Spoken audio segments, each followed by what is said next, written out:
Ndabasuhuje mwese mukurikira ibiganiro byacu. Uyu ni wa mwanya mwiza tubagezaho amakuru avugwa mu Rwanda ndetse no hirya no hino ku isi. Mukaba mwayateguriwe kandi mukaba mugiye kwegezwaho nanjye Bikorimana Noel.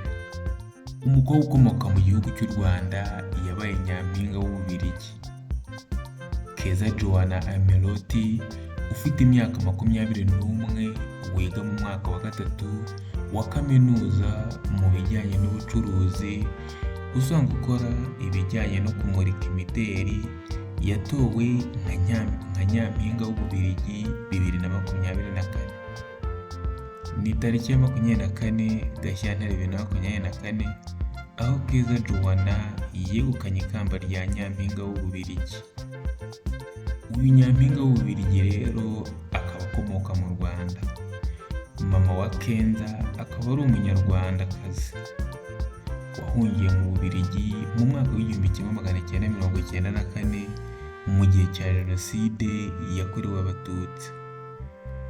Mu gihe se wa Kenza Joanna ari Umubirigi.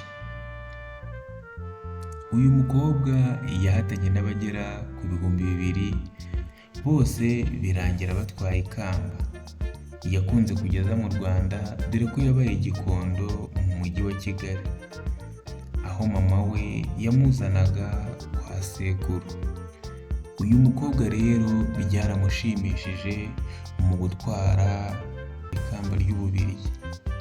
Uyu mukobwa rero byaramushimishije cyane ko yabaye Miss y'Ububirigi. Abanyarwandakazi bagiye baba Miss Rwanda bagiye bamwohereza ubutumwa bumwereka ko bamwishimiye.